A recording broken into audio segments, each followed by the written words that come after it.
Assalamualaikum warahmatullahi wabarakatuh.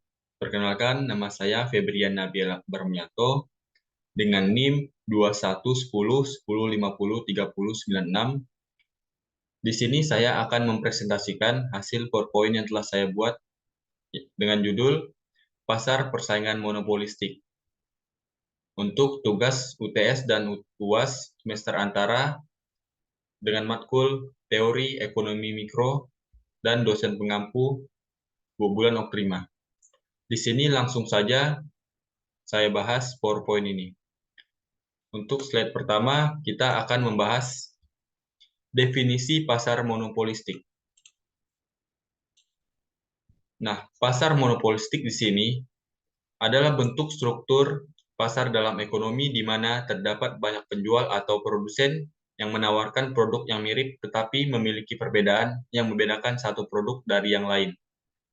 Dalam pasar ini, setiap produsen mencoba untuk membedakan produknya melalui branding, iklan, atau karakteristik unik lainnya untuk menarik konsumen. Meskipun ada banyak penjual, mereka memiliki kendali atas harga produk mereka sendiri dan beroperasi dengan sedikit atau tanpa interaksi langsung dengan para pesaingnya. Dan lanjut ke slide kedua. Di slide kedua ini, saya akan membahas tentang pentingnya memahami pasar persaingan monopolistik. Ada 5 poin yang saya ambil di sini. Yang pertama, yaitu mendorong inovasi dan daya saing. Nah, di sini mendorong perusahaan untuk membedakan produk mereka, lalu meningkatkan inovasi mereka, dan bersaing lebih baik di pasar. Dan yang kedua, diversifikasi produk, yaitu mendorong perusahaan untuk menawarkan berbagai produk, menciptakan peluang bisnis baru, dan menciptakan lapangan kerja. Dan yang ketiga, perlindungan konsumen.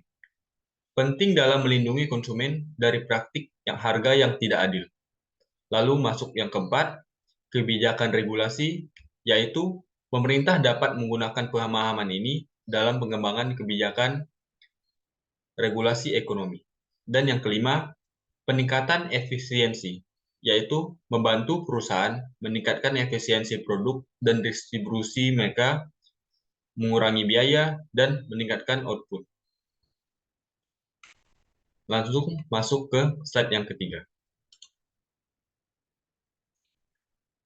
Nah, di sini kita akan membahas tentang ciri-ciri pasar persaingan monopolistik. Ada 5 poin juga yang saya ambil di sini. Yang pertama, memiliki jumlah produsen atau penjual yang sangat banyak. Nah, yang kedua, diferensiasi produk. Dan yang ketiga, persaingan produsen tidak berdasar pada harga. Yang keempat, kebebasan produsen baru untuk keluar dan masuk pasar. Dan yang terakhir, perkembangan teknologi dan inovasi.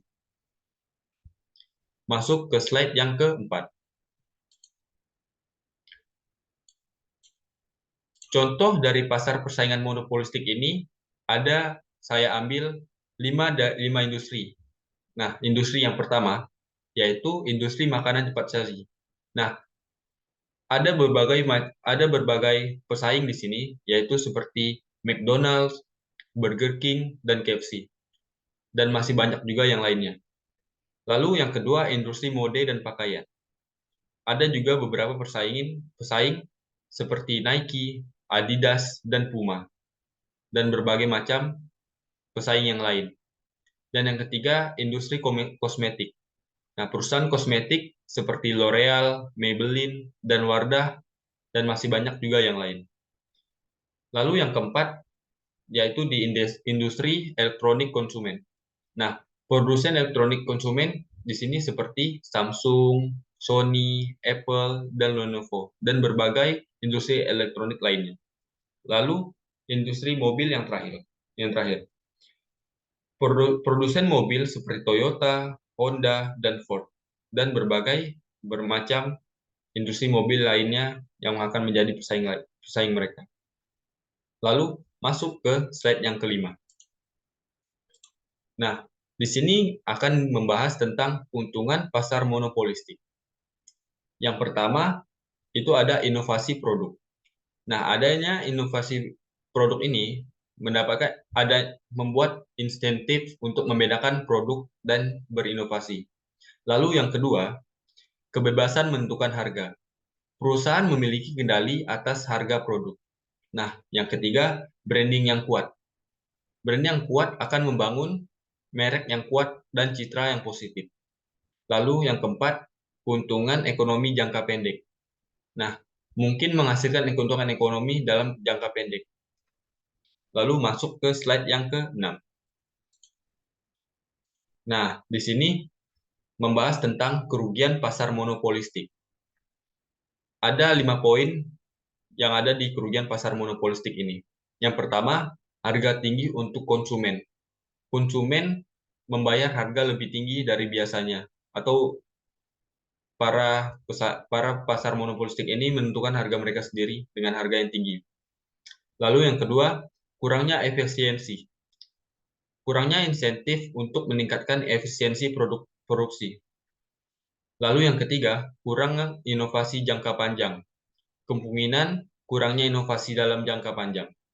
Dan yang keempat, potensi penyalahgunaan kekuasaan pasar. Potensi penyalahgunaan posisi monopolistik. Yang kelima, pengurangan kesejahteraan konsumen. Nah, ini dapat mengurangi kesejahteraan konsumen secara keseluruhan. Lalu masuk ke slide yang ketujuh.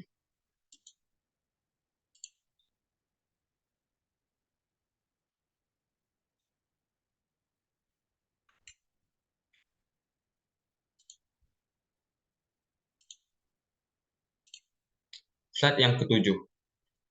Tantangan di pasar persaingan monopolistik. Yang pertama itu adalah diferensiasi produk, yaitu mempertahankan diferensiasi produk. Lalu yang kedua, menentukan elastisitas harga. Menentukan elastisitas harga dengan hati-hati karena respon konsumen yang besar terhadap perubahan harga. Lalu yang ketiga, keuntungan yang terbatas. Persaingan dan inovasi dapat mengurangi keuntungan jangka panjang. Dan yang keempat, pengawasan beroperasi dalam kerangka regulasi pemerintah. Yang kelima, pesaingan baru. Bersaing dengan pesaing baru yang dapat masuk dengan mudah. Lalu yang keenam, dampak dari teknologi. Nah, beradaptasi dengan perkembangan teknologi sangat penting dilakukan dalam pasar monopolistik. Lalu yang ketujuh, manajemen biaya. Memperhatikan manajemen biaya yang efisien. Lalu yang ke-8, perubahan preferensi konsumen, yaitu mengikuti perubahan preferensi konsumen. Lalu masuk ke slide yang ke-8. Kita masuk ke peran pemerintah dalam persaingan pasar monopolistik. Persaingan pasar monopolistik pasti memiliki peran pemerintah. Nah, di sini peran pemerintah di pasar persaingan monopolistik itu melibatkan regulasi antitrust atau anti tidak percaya. Lalu perlindungan konsumen, pengawasan harga, promosi persaingan sehat, penyediaan informasi, regulasi dan hak paten, serta pengawasan hambatan masuk untuk menjaga persaingan dan melindungi konsumen. Tujuannya adalah untuk menjaga persaingan yang sehat dan lingkungan ekonomi yang adil di dalam negara. Lalu selanjutnya masuk di perbedaan pasar persaingan monopolistik dengan pasar lainnya. Pasar persaingan monopolistik adalah pasar di mana produk memiliki perbedaan yang membedakan satu sama lain. Ada banyak penjual, harga dikendalikan oleh permintaan yang elastis, dan barrier masuk yang rendah, atau pertahanan yang masuk yang rendah, dan itu bisa siapa saja masuk dengan mudah. Di sisi lain, pasar persaingan sempurna memiliki produk identik, banyak penjual dan pembeli, harga ditentukan oleh pasukan permintaan, dan barrier masuk sangat rendah. Monopoli adalah pasar di mana hanya ada satu penjual, sementara oligopoli adalah pasar dengan beberapa produsen utama. Monopsoni adalah pasar di mana hanya ada satu pembeli utama. Lalu, setiap jenis pasar memiliki karakteristik yang unik yang memengaruhi cara perusahaan beroperasi dan harga produk. Selanjutnya, yang terakhir, masuk di kesimpulan. Dapat disimpulkan bahwa pasar ini adalah lingkungan ekonomi di mana perusahaan bersaing dengan produk yang diferensiasi atau yang berbeda. Keberagaman produk dan inovasi adalah ciri utama dari pasar ini. Pentingnya regulasi untuk melindungi konsumen dan menjaga persaingan yang sehat tidak boleh diabaikan.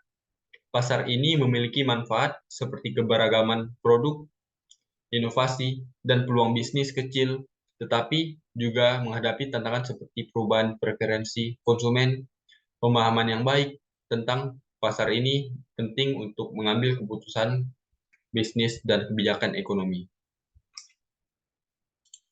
Ya, segitu saja presentasi dari saya. Maaf bila ada salah, saya tutup dengan wassalamualaikum warahmatullahi wabarakatuh.